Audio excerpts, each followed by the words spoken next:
자, 먼저 리플의 아주 긍정적인 소식이 하나 들려왔습니다. 스위프트 새 결제망에 리플 파트너은행 대거 합류. 보시다시피 이렇게 스위프트망에 쓰이게 되었을 때, 리플의 인프라를 쓰이게 되었을 때는 한마디로 리플의 네트워크를 사용하는 부분들이기 때문에 리플에 아주 긍정적인 영향을 줄 수밖에 없습니다. 그렇다 보니까 이렇게 기관들에 대한 신뢰가 높아짐에 따라서 기관들의 자금들이 유입이 될 수 있다라는 하나의 소식이죠. 근데 솔직히 말해서 지금 이 리플에 대한 네트워크를 사용을 한다라고 여러분들께 말씀을 드렸잖아요. 이게 어떤 영향을 줄 수가 있는 부분들이냐면 여러분들도 아시겠지만 비트코인은 총 발행 한도가 제한되어 있는 거 여러분들도 잘 알고 계실 거예요. 총 몇만 개죠? 2100만 개입니다. 그렇다 보니까 비트코인이 디지털 금이다.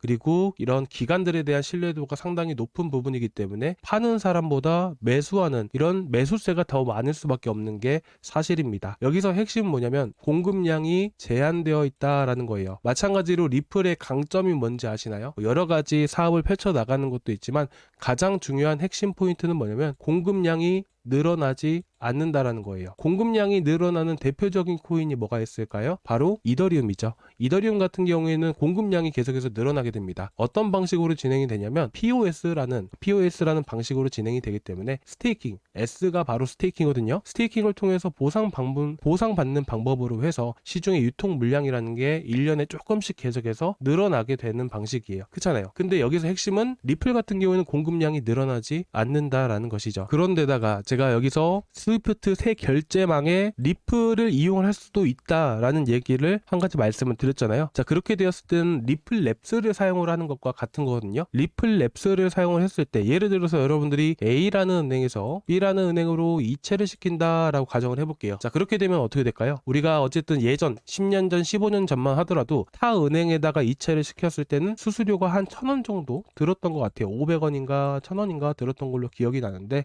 이렇게 마찬가지로 이체를 할 때는 수수료라는 게 들게 되는 것이죠. 마찬가지예요. 이 스위프트망, 자, 다른 은행을 통해서 또 타 은행으로 해가지고 이체를 시킬 때는 리플의 네트워크, 리플 랩스를 사용을 한다라는 부분들인데 마찬가지로 은행에 이체시키듯이 이체를 시켰을 때 마찬가지로 수수료라는 게 들게 됩니다. 이 수수료를 뭘로 내는 거냐? 바로 XRP 리플을 내는 거예요. 자, 그런데 지금 여러분들도 아시겠지만 스위프트에서 지금 현재 거래되고 있는 하루 거래 건수가 얼마나 되는지 아시나요? 하루에 5,500만 건 이상이 거래가 되고 있는 부분입니다. 리플을 사용을 하는 이유 중에 하나가 뭐냐면 수수료가 가장 싸다는 거. 이제는 여러분들도 다 알고 계시는 사실일 겁니다. 수수료가 사실 1원도 안 되는 경우도 분명히 있을 거예요. 근데 여기서 핵심은 뭐냐면 이 5,500만 건이라는 부분들이죠. 그리고 여기에 한 가지 더해서 말씀을 드릴 게 있다면 수수료가 든다라고 있잖아요. 그 수수료만큼 어떻게 되냐? 바로 소각이 된다라는 거예요. 소각이라는 건 말 그대로 없어지는 거잖아요. 그렇기 때문에 공급량이 비트코인처럼 제한되어 있는 상태 안에서 소각량이 늘어나게 되면 현재 리플의 유통 물량이 점차 감소할 수밖에 없겠죠. 그래서 리플의 지금 10년간의 그 차트를 보시게 되시면 어떤가요? 보시면 파는 사람은 제한적이고 오히려 매수세가 강하게 들어오기 때문에 결국에는 이런 가격이라는 게 계속해서 점차 우상향해 가는 이런 흐름들이 만들어지고 있는 겁니다. 자, 쉽게 말씀을 드리면 파는 사람은 거의 없고요. 계속해서 매수세라는 게 강하게 들어오다 보니까 전체적으로 긴 흐름에서 봤을 때 저점이 높아지는 이런 흐름들이 나와주고 있는 겁니다. 이게 어떻게 나오는 거냐? 결국에는 공급량에 대한 영향으로 인해서 가격 하락이 제한된 흐름들이 나와줄 수밖에 없다라는 것이죠. 그래서 저는 여러분들께 한 가지 말씀드리고 싶은 부분들은 뭐냐면 결국에는 이제 시장이 하락을 하고 리플도 그에 따라서 급락을 보여주고 있는 것은 사실이지만 결국 긴 흐름에서 봤을 때는 여전히 우상향 형태 10년 이상을 이렇게 우상향 형태를 띠고 있는 부분들이기 때문에 결국에는 현 시점에서 우리가 저점만 잘 공략을 한다면 충분히 여러분들이 나중에 또 빛을 발하는 충분히 큰 수익을 보실 수 있는 기회라는 게 분명히 따를 수밖에 없다라고 생각을 하고 있습니다. 그래서 지금 많이 하락을 해서 걱정이 되시는 분들도 되게 많으실 건데 힘내셨으면 좋겠고요. 자, 오늘 좀 영상은 좀 어떠셨을까요?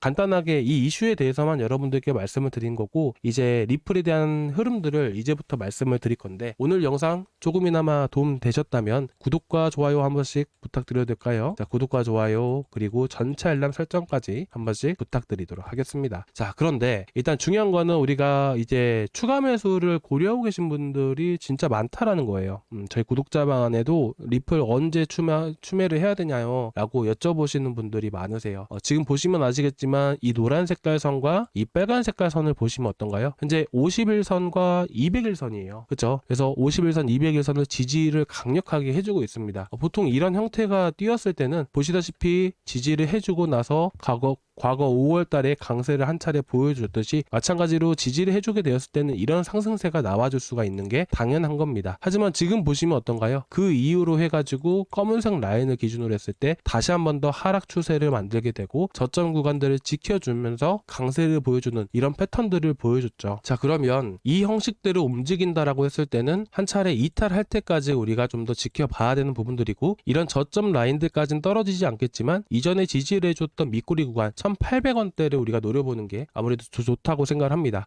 그리고 한 가지 더 말씀을 드릴 게 있다면 이런 식으로 움직일 수도 있겠죠. 근데 여기서 리플이든 주요 메이저 코인들이 움직이기 위해서, 리플이든 뭐 어떤 코인이든 움직이기 위해서는 비트코인이라는 게 다시 한 번 더 강세를 보이고 상승세를 보여줘야 됩니다. 비트코인이 올라가줘야 그에 따르는 알트코인들도 전체적으로 다시 한 번 더 강세를 보일 수 있는 게 사실이잖아요. 그렇기 때문에 여기서 우상향을 하기 위해서는 비트코인이 움직여줘야 되는 것이고, 비트코인이 상승세를 보여주기 위해서는 현재 시장의 악재라는 게 바로 없어져야 돼요. 그 악재가 뭐냐면 바로 전쟁에 대한 리스크, 그리고 전쟁에 대한 리스크를 떠나서 중요한 부분들은 이제 전쟁을 떠나서 전쟁에 대한 여파로 인한 사이드 이펙트, 자, 부작용에 대한 부분들을 우리가 고민을 할 필요가 있습니다. 그 부작용이 뭐가 될 수 있을까요? 바로 이제 미국의 CPI와 미국의 PPI, 물가에 대한 부분들을 우리가 봐야겠죠. 자, 그리고 한 가지 더 말씀드릴 게 있다면 일본의 금리 결정, 유럽의 금리 결정. 자, 지금 이 두 국가에서 만약에 금리를 올려버리면 어떻게 될까요? 여러분들이 네이버나 구글에다가 이제 일본 금리 인상 그리고 유럽은행 금리 인상 쳐보시면 다 하나씩 나올 거예요. 지금 일본 같은 경우도 그렇고요, 유럽 같은 경우도 금리 인상을 할 수도 있다라는 얘기가 나와주고 있어요. 특히 일본 같은 경우에는 지금 주택담보대출 있잖아요. 그 부분에 있어서 이미 1% 정도 금리를 올린 상황입니다. 그렇다 보니까 아무래도 지금 물가가 계속해서 상승세가 나와줬을 때는 물가를 잡기 위해서 금리 인상을 실행할 가능성 또한 우리가 열어두고 봐야 돼요. 지금은 시장이 버텨주고 있죠. 아직까지 떨어질 만한 이런 이슈가 없기 때문에 버텨주고 있는 거예요. 근데 만약에 미국의 CPI, 미국의 PPI 이렇게 물가가 올라가는 상황들이 만들어지게 되었을 때는 당연히 시장에 충격을 줄 수밖에 없지 않을까요? 당연한 겁니다. 근데 이번에 발표했었던 PPI는 어떻게 나왔었나요? 생산자 물가지수는 예상치를 상회하는 수치가 나와줬습니다. 자, 여기서 핵심이 뭐예요? 자, 생산자 물가지수는요, 예를 들어서 3월 달에 나왔던 생산자 물가지수는 4월 달에 나오는 소비자 물가지수인 CPI에 영향을 미칠 수밖에 없습니다. 자, 예를 들어서 저희가 항상 핸드폰으로 비유를 하잖아요. 그렇죠? 자, 핸드폰이 지금 우리가 어쨌든 출시가 되었을 때는 그 전에 공장에서 만들어지고 나서 그 다음 달이나 그 다다음 달에 팔리는 게 일반적입니다. 그렇죠?